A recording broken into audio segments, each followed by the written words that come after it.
Hello. Can you hear me? G5 Leadership, how are we?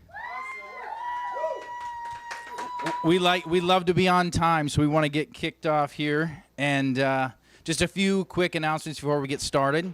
First of all, this is recorded, and today we are going out on YouTube Live for the first time. So we're excited about that. And so if you just want to make sure to silence any cell phones, if you have your watches, whatever, just make sure that they're silenced so we don't have those disruptions during this leadership. But anyways, at G5, first of all, we're so excited that you've taken time out of your day. Welcome. If this is your first time, welcome home. We have a saying, you can belong before you know how to behave, but we're going to help you to learn how to behave correctly.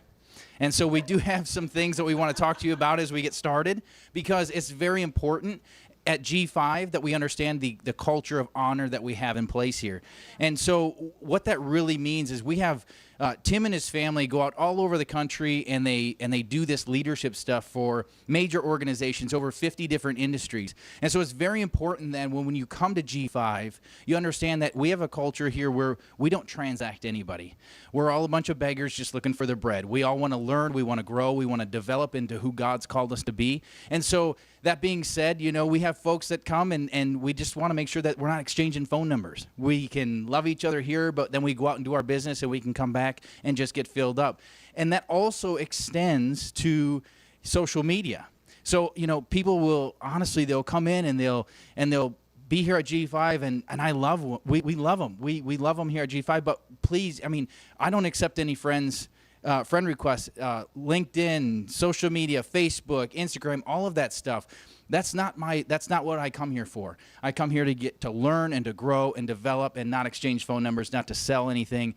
This is just a place where we can get fed. Amen. So we just want you to understand that that's a big no around here. Okay. And we also have some really exciting events coming up. So coming up here in March, we have March 12th is 7 p.m. We do have our young adults, our YA night. So we just encourage you, if you're in your 20s, if you're, 16 to 29, 11 months and 30 days.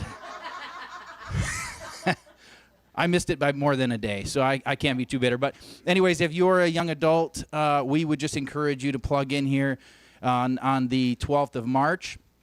If you are a lady, we would love to invite you to our gathering of women. And you have to come and sit on this pink couch. Yeah, there's a seat at the pink couch. So that's going to be on Saturday at 7 p.m. right here at G5. It will go out on Zoom as well, I do believe. So that's going to be amazing. And then the following Monday is going to be Monday, March 15th. And that's our men's call. And so that's going to be streamed live, and that's at 9 p.m. Eastern time. And so you'll be able to get on wherever you're at. But you can share that and get the information. Go to g5church.com. All of that stuff is there for you to plug in. So we're going to go ahead and get started. I get the privilege and honor to introduce an amazing friend of mine. He's just a warrior. This guy is out here. I tell you what, it's amazing. You come out here, and he's working his hiney off out here. His dad has taken him into meetings that it's amazing that he gets a chance to sit at the table. And he's just got a heart. He's got a spirit. He's got discernment. This guy is an amazing leader. It's amazing to see what God is doing in his life through him. And he's touching young men all across the globe. And I'm just so excited to see what happens. And he always brings some fire to this G5 platform. And so without further ado, I want to bring up my buddy, Mr. Blake Goad. I'm going to turn this up. I'm going to turn this volume up. Thanks, Josh. Can we give Josh a round of applause, everybody? Woo. Sorry, give me a second. I'm going to turn this mic up here a little bit. Check. Is that better, Spencer? Okay, there we go. Now I sound like myself, nice and loud. There we go. How are y'all doing today? Awesome. We can do a little better than that. How are y'all doing today? Awesome. There we go. I'm excited to be here at G5. Can we just do real quick? We have people on YouTube Live right now watching YouTube Live. Can we just say hi to those guys real quick? We have them all over the world tuning in. It is so cool. We miss you guys. If you're ever in Orlando, come see us. We'd love to have y'all. But I'm excited to be here. I'm going to do this talk very quickly today because I want to bring out the main man himself, if that's cool with y'all. Can I do that? But before I get started, I got to tell a joke. I do a joke every time. I got to tell a joke. But I had a friend of mine. That friend is in the room, actually, and he told me this joke a long time ago, and I forgot about it, and I just remembered it. So I'm excited to share this joke. Can I share this joke? So this older gentleman was at the Super Bowl. He's sitting there, and he had an empty seat next to him. It was, him and his wife, and this young man comes in and sits down next to him, and they're sitting there, and he looks over, and all of a sudden, there's nobody in the chair next to him. And he's like, this is kind of weird, he's here by himself, and so he starts talking to him. He goes, how you doing, sir? He goes, I'm doing good. I'm excited. It's been a dream of my family's to always come to the Super Bowl. And he goes, we finally made it, and it's awesome. And he goes, well, are you here with anybody? He goes, well, I was going to come with my wife, but she passed away. And she told me that she wanted me to come to the Super Bowl even if she wasn't able to go. So I came anyway. He goes, and he said, that was weird, I'm sitting there, he goes, that's so sweet that he came anyway, it was cool. And he said, I was sitting there trying to think, why didn't he invite anybody else to go with him? So he said, hey, sir, why didn't you invite friends or family or anybody to go with you? He goes, I would have, but they're all at the funeral.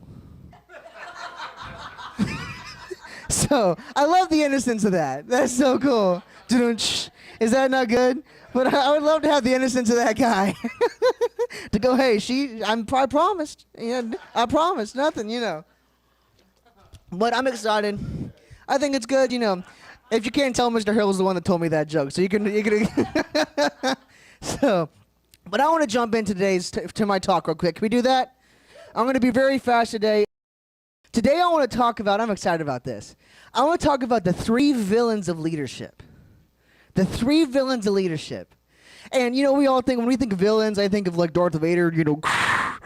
I am your. You think of all these great different like Jaws, the shark from Jaws. It's got to be the villain, right? You got all these amazing villains throughout the years that we can talk about. But how many of you know that's movie villains? But there's villains in life, right? There's real villains out there, and I want to cover 3 villains today. Can we do that? So I know a lot of you in this room.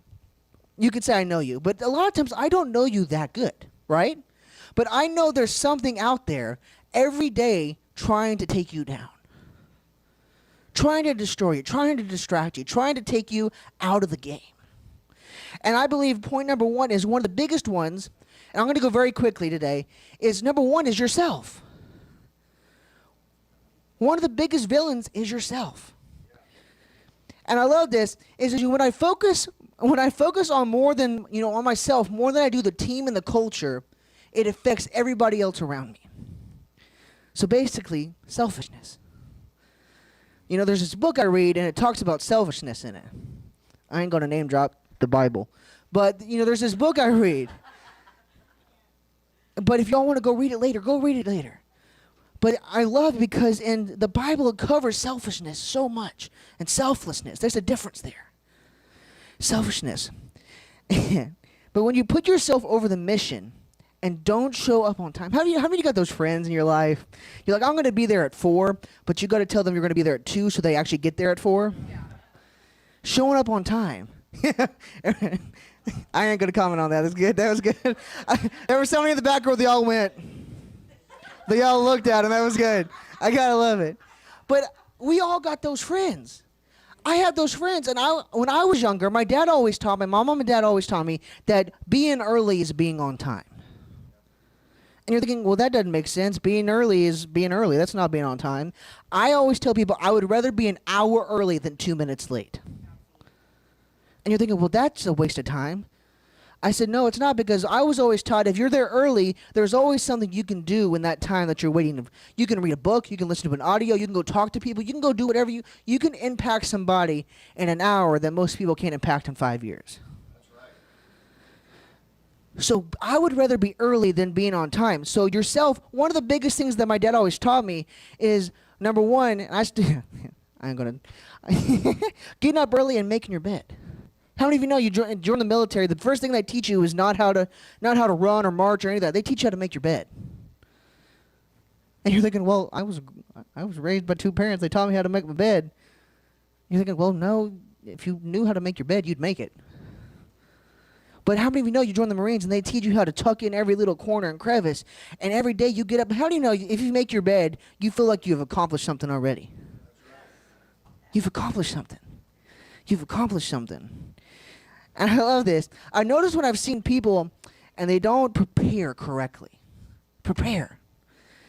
This is not point number 2. This is still part number 1. No, but prepare. You got to prepare. How many of you know when your proper preparation prevents poor performance? As you all know, Tiger Woods was just in this bad car crash last week. And I'm a big golf guy. I love golf. And I believe golf teaches you so much. Golf teaches you respect. It teaches you honor. I can keep going on. But one of the biggest things that I loved, I saw an interview that Tiger's caddy did, and they asked him, they said, Steve, what made Tiger so different from everybody else? He said, Tiger would always look at me and tell me 3 things. He said, Steve, number 1, proper preparation prevents poor performance. He said he would do that, tell me that all the time, and he would spend hours on the range practicing. He said, number 2, he says, I had to overcome myself every morning. And you're thinking, well, what do you mean you had to overcome yourself every morning? He said, Tiger didn't, you know how it is. How many of you know you don't want to get up in the morning? Right? I don't want to get up in the morning. I just want to hang out. But how many of you know he had to overcome that doubt to go, I got to if I want to accomplish today what I always want to accomplish, I got to defeat the morning first. I had to defeat myself. And he said the third thing that Tiger always felt, and I learned, was Tiger's opponents were not people. It was history. So your self battle every single day is defeating what you did in the past. History. I love history. History's so big. How many of you know if it wasn't for our history, we wouldn't know what to do in the future? I always tell people, I like to keep my past close, but I never like to focus on it. Because there's the difference between focusing and having it close is your past is your story, but focusing on it holds you down. It's huge. Point number 2. I'm going to go quick today, like I was saying, guys, is relationships. Relationships. How many of you know the friends you hang out with today will affect what you do in 10 years? The people you hang out with tomorrow will affect what you do in 5 years. And here's what I want to encourage y'all. I want you all to make a list of what you want to find in friends and in your future spouse or your future husband, your future wife, whatever that is. And I always love what my dad taught me. So obviously I'm not dating anybody right now, but my dad and mom always told me, when you go to date somebody, look at her, but also look at what their family's like. Because you're not marrying just her, you're marrying her family. That's huge. Here's another thing I'm going to twist that a little bit. The friends you hang out with, you're not just hanging out with their friends, you're hanging out with their families. Because what their families put in your friends will eventually come out in them around you. And I want to encourage you, I want you to make a list of what you look for in friends. Are they willing to read?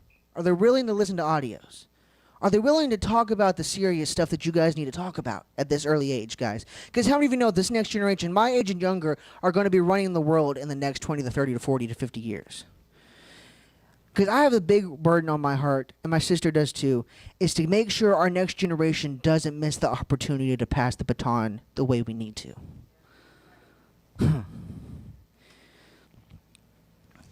And I believe the biggest thing that our young adults now is that they need to be willing to be ready. The proper preparation, I'm going to keep saying this today, proper preparation prevents poor performance. If you all have young friends, I want you to encourage y'all to get them listening to things that are positive. Watching positive things. Because how many of you know social media and YouTube and all this stuff is going to destroy people? But there's a positive side to it because you can get the word, spread the message, right? Spread the message. Finally, the third point, again, I'm going quickly, is bad culture. How many of you know that culture trumps talent every single day of the week? Culture trumps strategy every single day of the week. And how many know here at G5, we have, I believe, one of the greatest cultures that I've ever seen in my entire life. And I've been around a ton of them. I've been around cultures bad and good and indifferent. I've been around them all. But here's the biggest thing I believe that has the reason that the culture what makes a good culture is, number one, that people believe and they also fight for the values that they lay down. And number two is they hold those values up and they make it their own. I love when we come out here and we can take ownership of all this, but I love when people come out here and they've been around us, they're starting to get into the culture and stuff, and we tell people to take ownership in it. So what that means is if you see a piece of toilet paper or whatever it is, you're walking around the property, pick it up. Culture. And you're thinking, Blake, well, what does culture have to do with me going down the street to Starbucks? Or what does culture have to do with me going to talking to somebody? Culture has to do with everything. Because if the culture in your home will determine how the outlook of your day is. When we wake up in the morning, if one of my family members turns worship music on. Or we turn some kind of music on. Because we want to feel good when we cook. How many of you know people want to feel good? One of the biggest things that I have found out, and my dad has taught me, is one of the biggest things in life is people remember how you make them feel, not what you said to them. Interactions. I love this quote. How many of you ever heard of Thomas Edison? I think it's kind of a big deal. It's the reason you're able to see me right now, so it's kind of cool. But Thomas Edison made the light bulb. And I love one of the quotes he said that he didn't fail. He just found 10,000 ways that the light bulb didn't work. Point of view. How many of you know that everybody's got their own point of view on things? And in your opinion, sometimes some are good and some are right and some are wrong. And a lot of times you think yours is correct. I love those people, and they fight because they think they're correct, but they're not willing to budge on it. That's one of the biggest things I love about this place is that we accept everybody. I want to end with this quote. I know I'm going real fast today, and usually I don't go this fast, but I wanted to get Dad up here. Is that cool with y'all? 2 people in a crowd this size. That ain't too bad. Tough crowd today, man. You gotta love it. But I'm going way fast today. It's all good. I like going fast because it makes you feel good, doesn't it? I drank 6 energy drinks this morning to make me feel good, you know. Okay, no. But I want to end with this quote, and I love quotes. How many of you ever heard of Walt Disney? Again, 2 in a crowd this size ain't too bad. That's awesome. But I'm not going to give you a quote by him, but I just want to see how many of you know who he was. We'll get your hands up this time. But one of the quotes Walt Disney says is, I believe this, is a dream starts with 2 words, just imagine. You got to have a vision for what you want. And I love this quote. It's so good. I don't know who said it, so I'm going to claim it. Just saying. I love it. My dad always says, I say it once, you can give the credit to me. The second time you say it, give the credit to somebody else, and the third time, take credit for it. So I've said it more than 3 times, so I'm going to take credit for it, if that's cool with you all. So I love this. I'm going to end with this, and I'm going to bring my dad up. So it simply says, your smile is your logo. Your personality is your business card. And how you leave others feeling after an interaction is your trademark. Guys, I want to encourage y'all. The 3 villains of leadership I gave you today, the biggest thing, if I can leave you with anything, is I want y'all, you're going to laugh at me, is I want y'all to fight for yourself. Fight for yourself. And you're thinking, Blake, what do you mean I have to fight for yourself? Guys, I got to fight for myself every day to do the right thing. Every day. I got to fight for the right relationships every day. I got to take control of the situation. I don't like the word control. I got to help make sure the relationship we have every day are going the right direction. And the thirdly is make sure your culture and your place and your friends are correct. And I want you all to please remember how you make people feel every single day. Because if you leave people feeling bad, they're never going to like you again. Well, they may like you, but that doesn't mean they're going to love you. There's a difference there. But I'm excited. Without further ado, I'm going to bring up my dad, Mr. Tim Goad.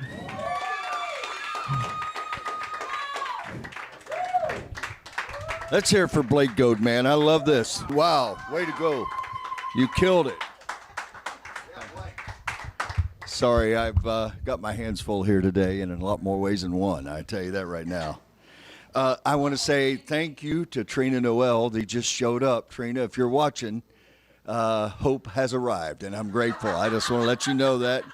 We are full of joy around here. And Blake, will you take those back to your sister? I think she was going to eat one before I had a chance to grab it. Let me also say, welcome to Zoom today. I love my daughter so much. I looked at her Sunday and said, hey, baby, is there a way I could Zoom this on Tuesday? And she looked at me like, Daddy, that's like right next door to a miracle. And I go, I know, that's what you're good at. And how about knowing that leaders get things done, but leaders set high expectations? So Some of you all got just a few of you got invitations to be on today, and I think right now we have 35 or 40 clicks, and normally on every click that I get, there's normally more than one person watching. So I love that. I love leadership. I love being around leaders. I had the privilege to watch my dad, who was an amazing leader. He was homeless and lived on the streets, but he had a mentor. He had a coach, and that coach changed his life forever. And so I just want to say I have a couple of young men in Pensacola, Florida, that were in a massive car accident, and they're in the hospital right now. And I just want to say, Ian and Junior, I am so proud of you for wanting to be in a hospital bed, not wanting to be in the bed, but wanting to watch a leadership training while you're laying in bed. How big is that, leaders, huh? If that doesn't make you feel like a little undermotivated, I don't know what would. Blake Goad, The Villains of Leadership, I love it. Man, that will forever be burning my mind. Poor planning leads to poor performance. And so I hope you got that down. I am so excited about sharing with you today. I feel like this could turn into a 5-month study, but it won't. I promise. Let me read this to you. This is by John Dilemma, and here's what he says. I am your constant companion. I am your greatest helper or your heaviest burden. I will push you onward or drag you down to failure. I am completely at your command. Half of the things you do, you might just well has turned over to me. I will be able to do them quickly and correctly. I am easily managed. You must merely be firm with me. Show me exactly how you want something done, and after a few lessons, I will do it automatically. I am a servant of all great men and women, and alas, of all the failures as well. Those who are great, I have made great. Those who are failures, I have made failures. I am not a machine, though I work with all the precision of a machine, plus the intelligence of a man. You may run me for profit or run me for ruin. It makes no difference to me. Take me, train me, be firm with me, and I will put the world at your feet. Be easy with me, and I will destroy you. Who am I? Habit. Habits. Habits. He was a 24-year-old stutterer working his family art gallery that dreamed of becoming a world-renowned motivational speaker. Over a 7-year period of hardship, challenges, and obstacles, John remained focused on his dream and ultimately built a marketing team of over 25,000 representatives in 10 countries and earned his financial freedom as he had always dreamed of. Habit. If I could spend time with you, so many people want to come to me and they want me to change their circumstances. They want me to change their environments. They want me to change what they feel like are the injustices in their lives. How many of you know most of us don't have a lot of control of what goes on outside of us? But I do have a lot of control over what happens inside of me. It's not what you could ever do to me that would hurt me the deepest. What would hurt me the deepest is what I could do to myself. So I want to talk to you about habits. They're so incredible as you look at your life. I've read a lot of books, and I've read a lot of articles, and I've listened to a lot of downloads on habits. Because somewhere in my early life, Bob, somewhere in my early life, I realized it's what separated men and women. I saw the habits of people that destroyed themselves, and I saw the habits of the men and women that honestly seemed to soar and seemed to be, we call it the favor of God on us. And today I really respect you if you don't walk in the same faith that I do. My faith is so important to me. But I respect you if you don't. But today I'm just going to put a warning label on this. I'm probably going to talk more spiritually at a leadership meeting than I normally would, because I have a lot of different faiths that tune into what I do. And I want you to know I respect you. in every sense of the word. 3 books that radically touched my life was a book called Compounding Effect by Hardy. This book had an incredible impact on my life. The Power of Habit by Duhigg is another incredible book, and he talks about that in every person's life, you can build habits, but there seem to be some keystone habits. I'll give you an example. A family that just has meals together, that simple habit of having meals together seems to change the total success rate in their family's life. It's incredible. So these keystone habits, well, at G5 Church, we have a keystone habit, and that's called invite. You get the privilege and the chance to invite somebody else. Without inviting, nothing else that we do here matters. Because without people, how many of you know you can have the greatest message, but without the people, you can't have any impact with the message. You can have the greatest gift, but it never gets out in front of people.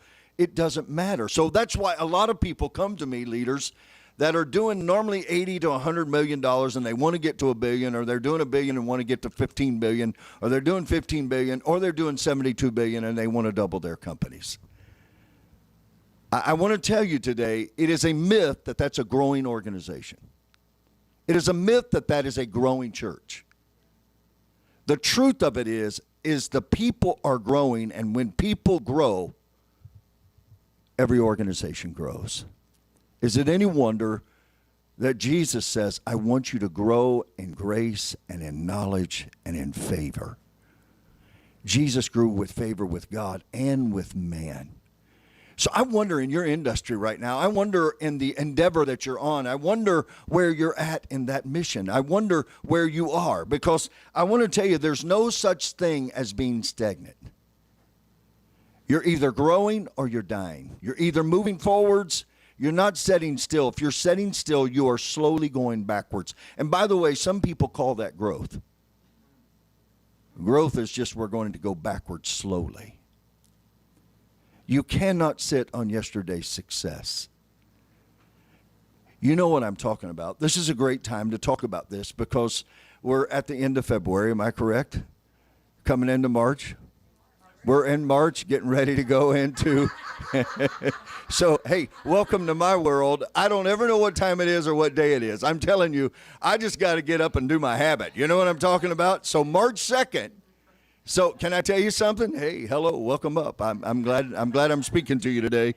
But isn't this that time of the year that you made some New Year's resolutions? You said I'm going to change some things, and it's already lost some steam. The workout facilities, even though they're receiving the money, don't see people. What we said we were going to change, we haven't changed. The third book is a book called Atomic Habits, which is just an incredible book. And I would encourage you to read this. By the way, leaders are readers. When you stop reading, I promise you, you're going to stop leading because you'll stop growing. In your life, I just want to encourage you to look at this and say to yourself, what are my habits doing to me right now? Why do habits matter? And I want to tell you why habits matter. This is an amazing statement. Because successful people repeatedly do what unsuccessful people occasionally do. Successful people repeatedly do what unsuccessful people occasionally do. It is amazing as you read these books because you begin to understand that in your life, that doing something occasionally is probably not going to give you the desired result. It's why I tell leaders all the time, most people do enough to stay frustrated, but they never get really fruitful. You have to overwhelm it. I think we today, I don't think anybody would argue with us that Jesus was incredibly successful at pleasing God. Would you get an A? Would you say amen with me on that? Yeah. I think all of us in the room would say that Paul was incredibly successful at living his life surrendered to Jesus Christ. I'm not saying these men, other than Jesus, none of these men and women were ever perfectionists.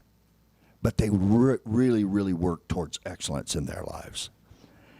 I think that these men took time to pray. Would you agree with me? And yet I find people in my life say, I'm too busy to pray. Now, isn't it amazing that successful people seem to have the time to do what unsuccessful people say, I don't have time to do? Now, I want to tell you again, as you begin to raise leaders, as you begin to look at other people's performance, as you begin to look at other people's gifts, talents, and abilities, how many of you know the graveyard is full of people that were gifted, that were talented, who had abilities, that never had the self-discipline or the habit to make that thing live? You see, most people, I believe, want God to do it miraculously. What He's promised He would do if you would apply yourself daily. You see, it's amazing to me because when you read the Bible, these habits of going to the temple every day seem to shape their lives and their families' lives. That's why if you spend any time around me, I will ask you, if you start to get close to me, at least give me a year. At least give me a year.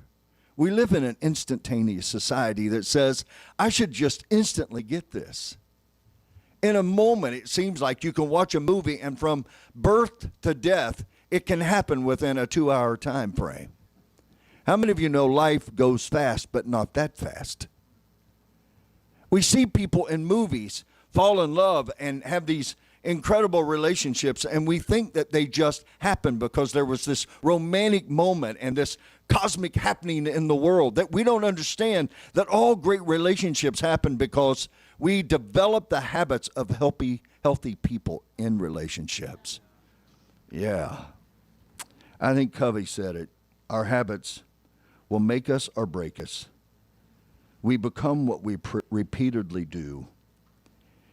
You'll probably acknowledge, like I have, that a lot of people around you have made confessions of their habits, of their New Year's resolution, and now it's fallen apart. So as we begin to move, I just want you to start thinking about your habits. What are your habits? I want you to know that today I'm going to be very bold with you, okay? Jesus wants to give you the strength and the discipline and the power to stay in to the habits you should have in your life and break the habits in your life that should not be there. Here's the problem. The more you focus on something that needs to change, normally it gets a stronger hold on you. So that's why I want to beg you today, don't keep telling yourself, I need to break this habit and focus on it. Start focusing on the replacement. What is the new habit that I need to place it in? And then focus on that, not on the devastation or the guilt or the shame of yesterday's bad habit. Are you with me? I want you to get this. I want you to know it doesn't matter who you were. It doesn't even matter where you were. What matters right now is all things can become new for you if you would just simply understand that God has the ability to take out the old habit and put in a new habit. He's able to take out the stony heart and put in a new heart. He's able to take the mistakes of yesterday and turn it into miracles today. Now, I know some of you in business are not used to hearing that kind of language when you read leadership books. But I want you to know that God wants to help you win, and He wants to help you consistently do what you used to occasionally do that absolutely will bring you the result that you want to have in your life. The first reason that we fail, and my attempt today is to give you 3 real quick, okay? I'm going to give you 3 reasons that we don't win like we could. The first one is that we focus on what, but we don't know how. We focus on the what needs to be done. We just don't know how to do it. I'll have leaders call me sometime and say, I explained what to do, I said, yeah, but your people still don't know how to do it. And we get so frustrated in life because we focus on the action we want to perform, on what we want to accomplish, but we don't understand how to get there. I would just encourage you right now, if you continually live in a frustrated state because you know what you want to do, you just don't know how to do it, and for certain you don't know why yet. And by the way, all of you that are listening to me, the people that know how will always work for the people that know why. Why? 2 bricklayers were laying brick. They walked up to one and said, "What are you doing?" He said, "I'm just putting these bricks on this wall." They walked to another bricklayer and said, "What are you doing?" He said, "I'm building a cathedral." Knowing what and why and how together will change your life.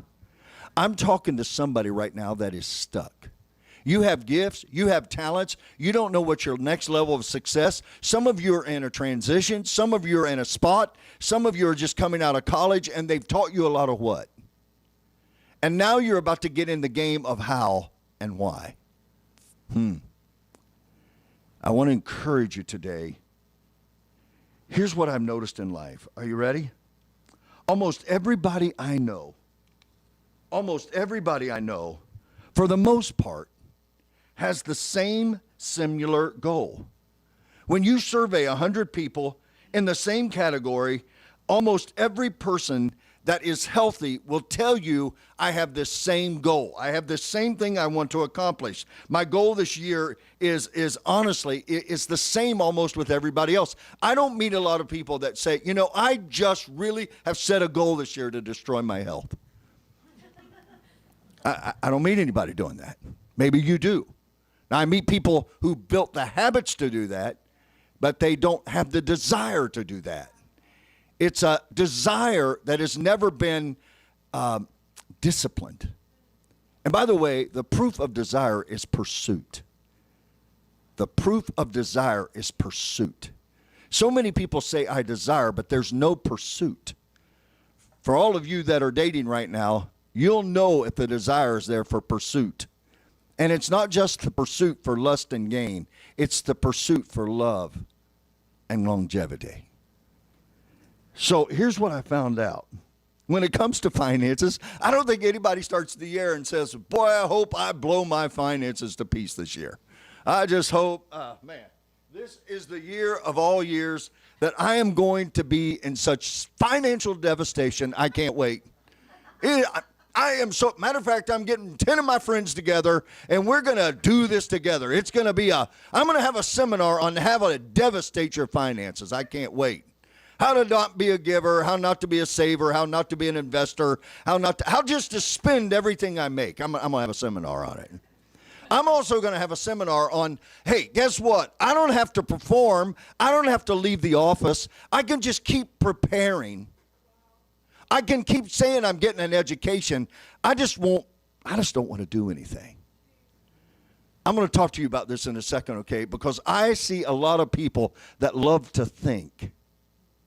They just don't want to do. And I just want to beg you in your life, don't become that person. You see, I don't think I've met anybody that says, you know what, I'm really hoping this year I can get a loan at 30%. I'm just hoping I can get a loan like that. We all want relationships. We all want to grow spiritually. Would you agree? I can tell you, when you talk to coaches, almost every coach will tell you that people on the team want to win. They want to win. Everybody has this desire to win. And I'm not putting down preparing, because I believe right now we're all being prepared for something. I don't care how young or how mature you are. I want to tell you, if you've got breath in your body, God is preparing you for something. We've got to get you in it. And some of that takes surrender. You see, I don't think anybody this year is going, man, Tim, I'd really like for you to perform a marriage ceremony, and I hope that I marry the most meanest, maddest, lack of character, emotionally crazy person on the planet. I just hope I get a relationship like that, Tim.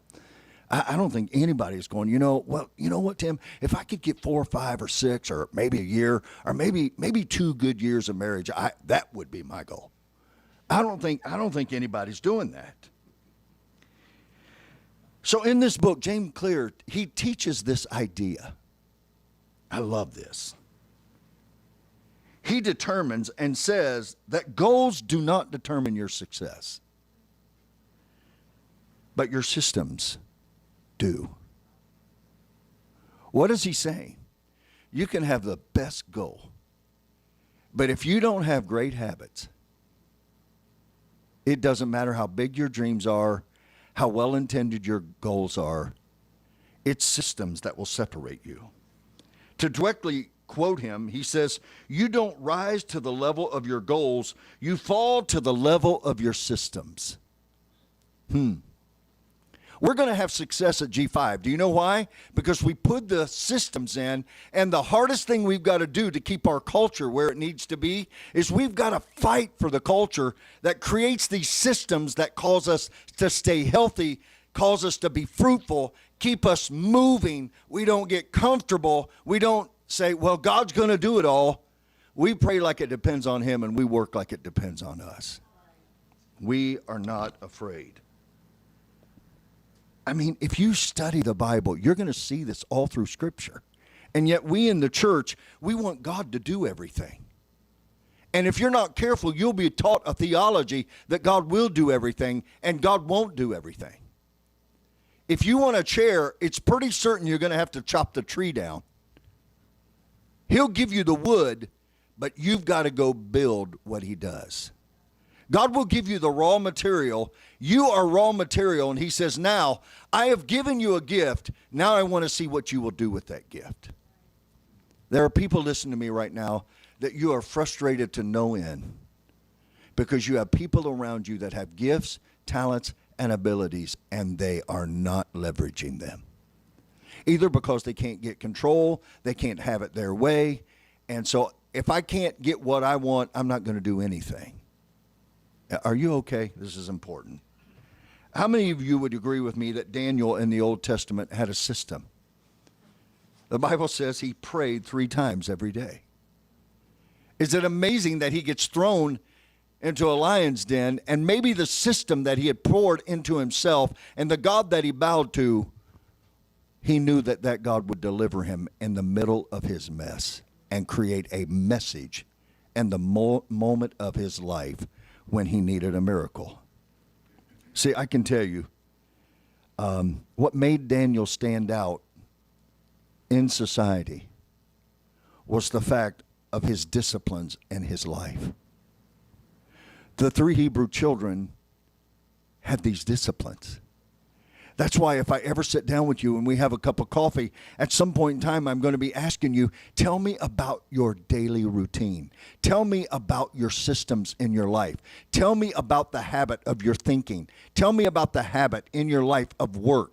Tell me of the habit in your life about focus. Tell me about the habit in your life that you're getting around people that are bigger than you, farther than you, faster than you, and you're getting around the right people, because just because people call themselves successful does not mean they understand success. Oh, that's big. So I just want to say this. I believe this, that he had a system in place that led his life and his faith into faithfulness. Wow. You're probably going to have to go back and listen to this again. It's so meaty. So can I tell you, I meet a lot of people that they want to think it. They want to teach it. They just don't want to live it. Put me in the position of telling other people how good I am at not doing what I want you to do. Are y'all okay with this, or is this getting too tough? You see, it's so easy in life. If you're hiring people, it's so easy in life to get thinkers. But we are really prone to getting people around us that are action-oriented. They're doers. That's why who you are is more important than what you do, because who you are will determine what you do.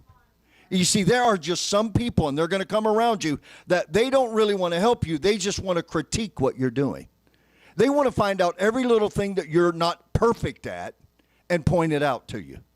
They want to tell you where all the bad spots are. And I want to tell you, hear me, leaders, you will never help anybody get better by criticizing them. You will help somebody when you bring positive solutions. I had 88,000 at-risk kids in a program in the U.S., and the leaders in those cities had a habit of bringing me all their problems.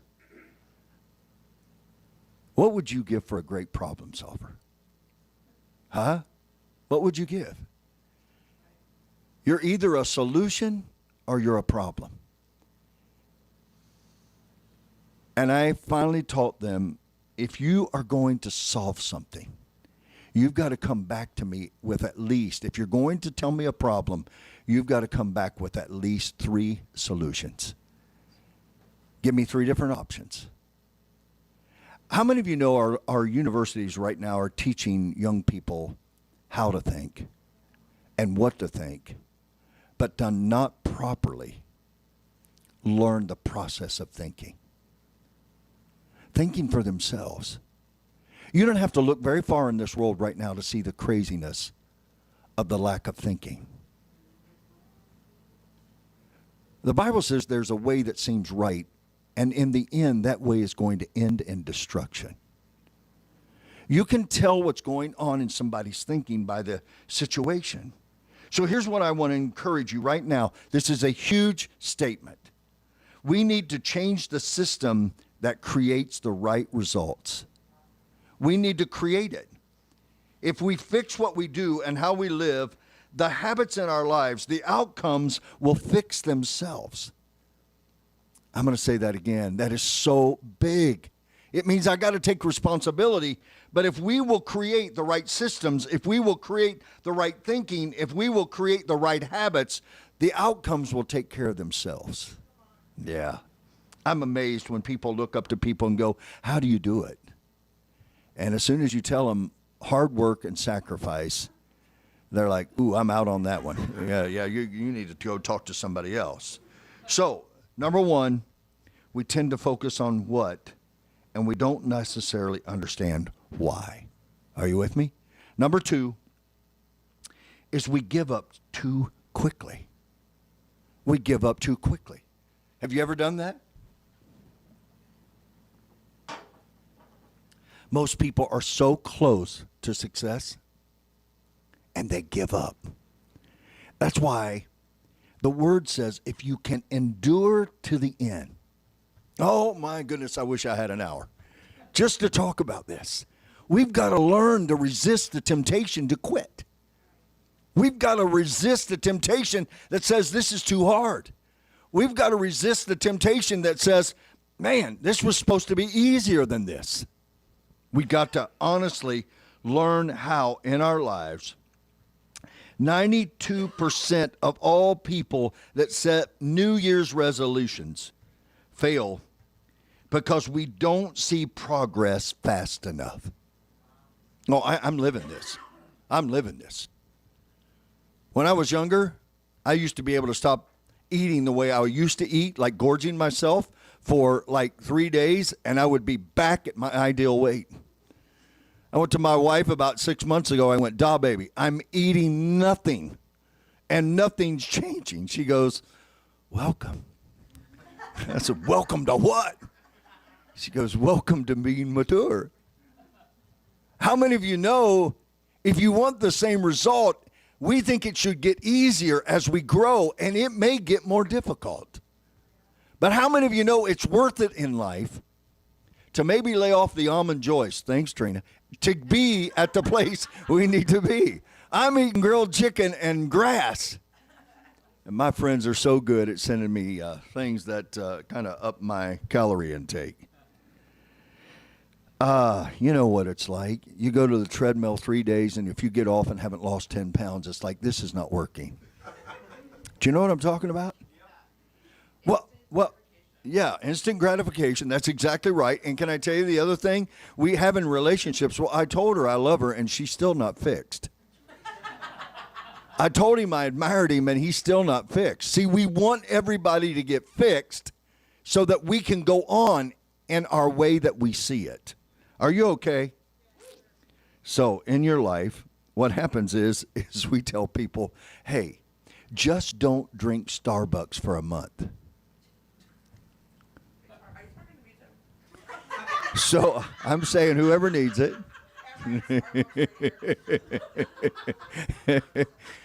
Preach to me out there on Zoom land. Can I tell you? They owe $35,000 on college loan, but now they owe $34,000. And they're going, I just spent a month not drinking coffee. This wasn't worth it. So they give up. Remember, success happens when we consistently do what most people do occasionally. But we get upset. I didn't see it change. Can I tell you? I got a confession for you, all right? I'm a man that has always loved full buildings. I don't like empty chairs. I don't like empty chairs, right? COVID has taught me over the last little bit that people can find a different way to connect with you without being in your presence. Now, I don't like it. If you can get here, get here. I don't think we should forsake ourselves as assembling together. That's why we here. You can come in the building, wear a mask, no mask. You can sit outside and watch it on TV, 62 acres, and breathe the air you want to breathe. But here's what I can tell you. We all come up with these wrong conclusions, and then we give up. We don't understand the power of small, faithful decisions. I encourage you to get around a high performer. I encourage you to get around somebody that is a high recruiter. I encourage you to get around somebody that has high sales. I encourage you to get around somebody who is a high performance person, and here's what you're going to find about them. Every day, they just repeatedly keep pounding and pounding and pounding and pounding and pounding. It is amazing what small positive thoughts can do in a negative world. Would you agree with me? It's amazing because you look at this, but the flip side is honestly, most people, instead of doing what they should repeatedly do you know what they do? They go play video games. They go spend a bunch of time in all the wrong places. And they wonder why these small decisions of where I don't do the right thing, but I choose the easy thing, they don't understand why the outcome does not come out. Wow. So in your life, I want to tell you, you got to step over the line. And you have got to stop looking at your life and realizing that maybe the decisions that I've made that has caused my performance to go down, the decisions that I've made that caused me to get in bad situations, maybe those decisions in my life that have shaped my life, I now have the power. I now have the power to set new decisions, new choices, so that there's less regret in my life. But I can't get weary and well to doing. Again, one small decision at a time. It was a moment in somebody's life where self-sacrificing and a small discipline changed everything in their life. I want you to know your good decision is not wasted. Make the right decision. Make it. But you know what we do? We get worried. We expect to have everything overnight. I want to speak to you Zens and Zs and millennial. I want to talk to you for a second. Will you let me? We think we should have what our parents have had, who've worked 40 to 50 years in their lives, and we don't understand why in 2 years we don't have the same thing. It's amazing how you have to invest. That's why I beg you, make right decisions. Isn't it amazing that water, when you heat it up at 211, it's hot water, but one more degree and it's boiling water. Wow. I wonder what would happen in your life today with just one small degree of difference in your thinking, in your faith, in your actions, and in your habits. Getting with the right people and saying, will you teach me? Will you look at me? Will you watch me? Will you take a look at me so I can get to the next level? There's nothing worse in life than the life that has not been examined. Be willing to be examined, because I can tell you, you will lead a barren life if you don't get the examination that you said so desperately need. So I just want to encourage you in your life.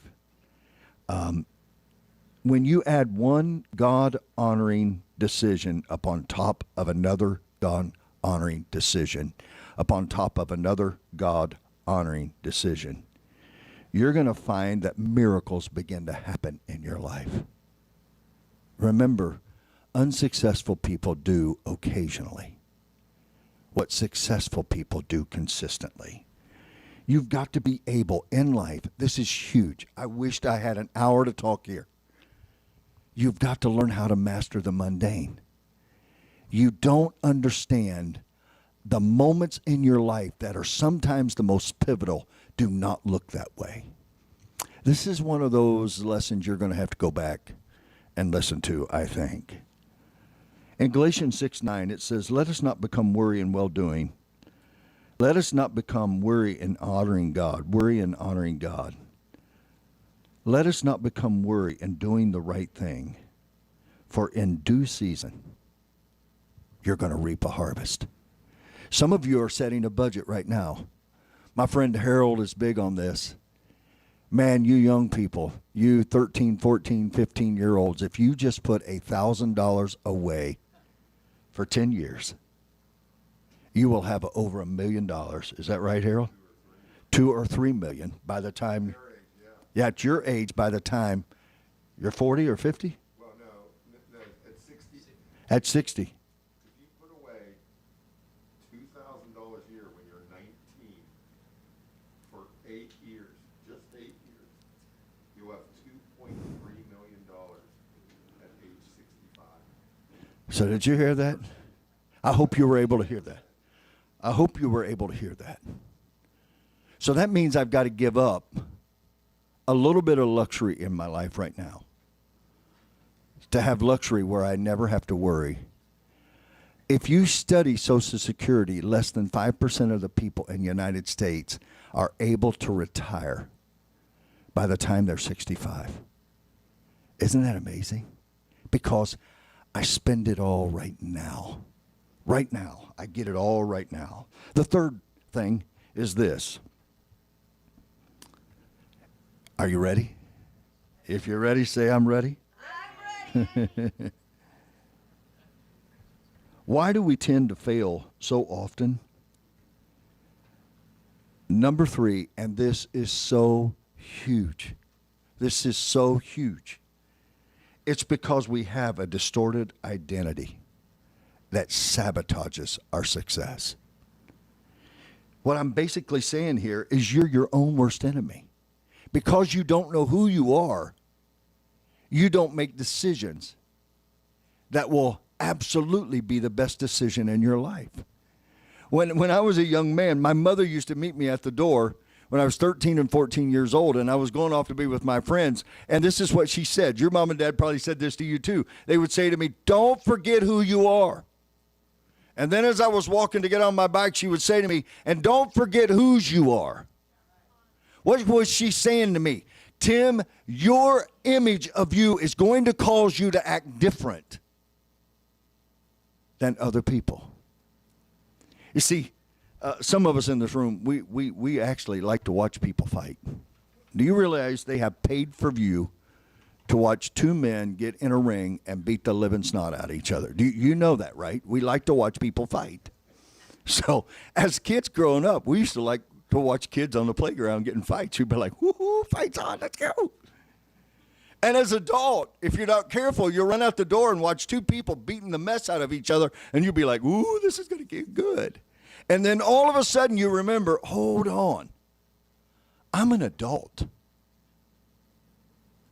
I shouldn't be thinking that this is cool anymore.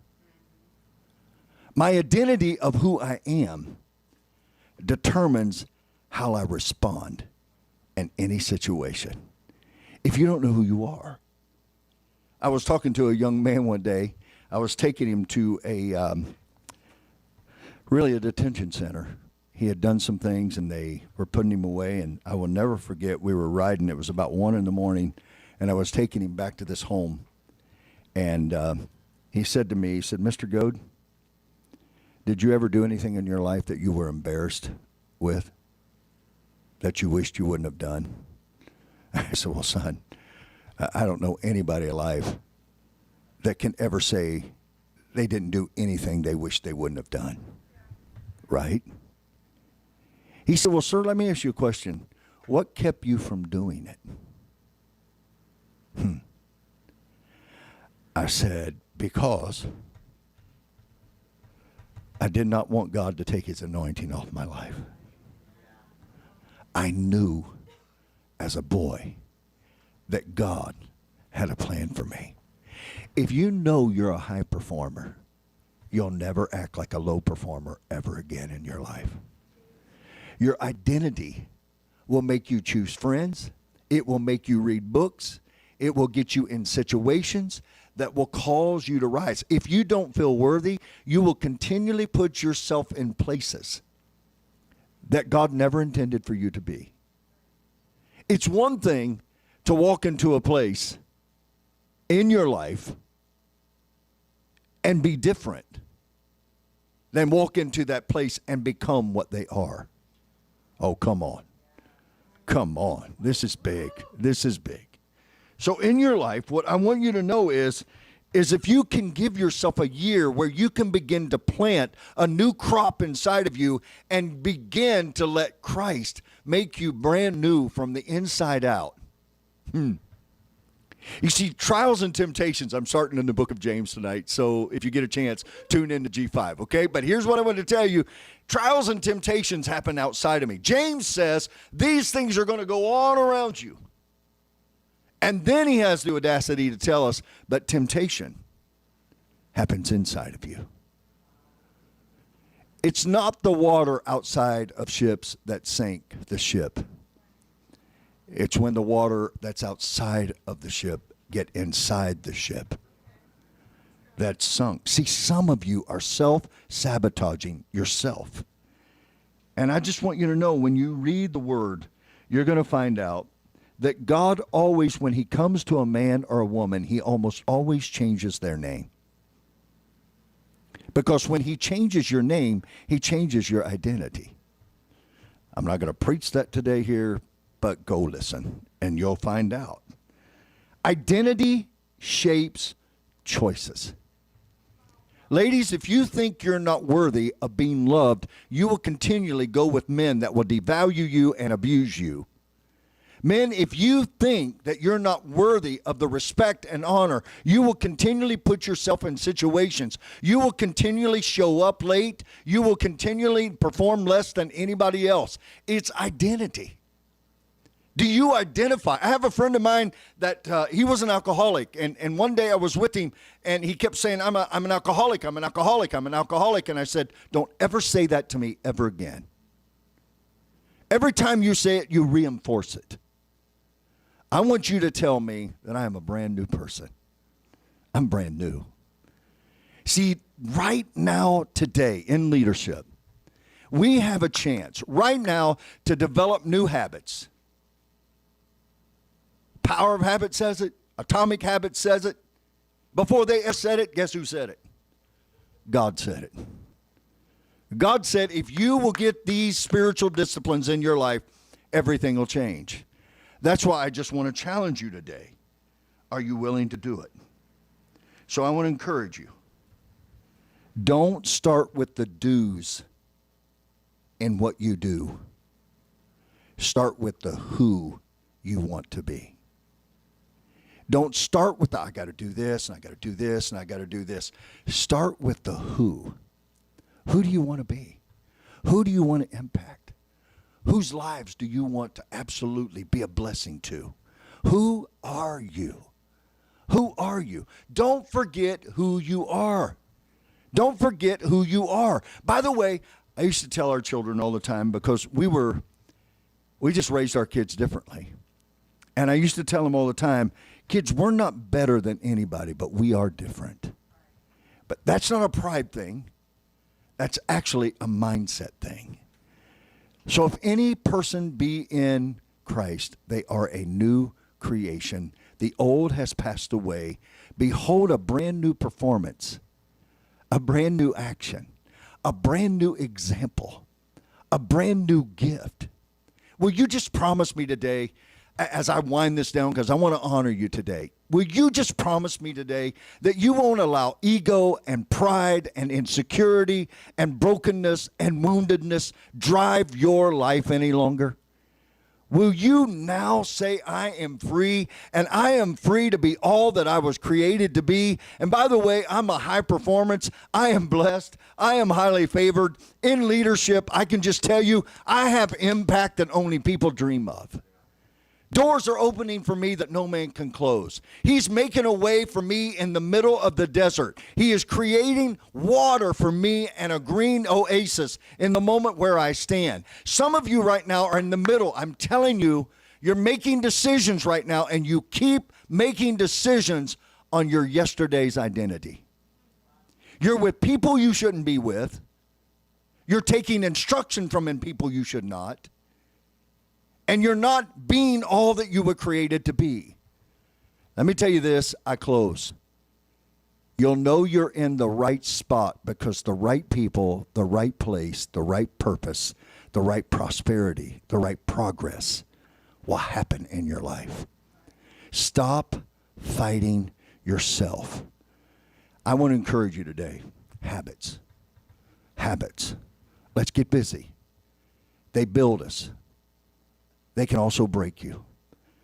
I want to encourage you to get rid of the habits in your thinking and in your life, and I want you to encourage me, that would keep me small and ineffective, that would keep me in prison instead of setting me free, that would keep my performance low, that would keep me full of fear and doubt, that would keep me from stepping up and saying, hey, I'll take the correction. I'll take the input. I'll become the person that I was created to be. So I got to say this, and I am closing. Some of you right now are reading the most incredible books you can imagine, and you agree with what you're reading, but you have no power to change. That's the problem with self-help. It shows me what I need to do. It just doesn't show me how to do it. And it doesn't give me the power to do it. I want to say this to you today. God is not mad at you. He's waiting. He's waiting. I had a young lady call me this morning at 6:30 in the morning, and her and her husband are incredible leaders. And she was telling me of her story that she is walking through. And she said, I kept saying to God, what do you want me to do? What do you want from me? And she said, I was mad. And she said, all of a sudden, I realized that really he didn't want anything from me. He wanted to give something to me. But my mindset and habit of not thinking and knowing who I was had me blinded. I'm telling you, this is going to be your greatest 90 days you had. I want you to go and grow and watch what happens. Charge. Thanks for being with us today, guys. Love you.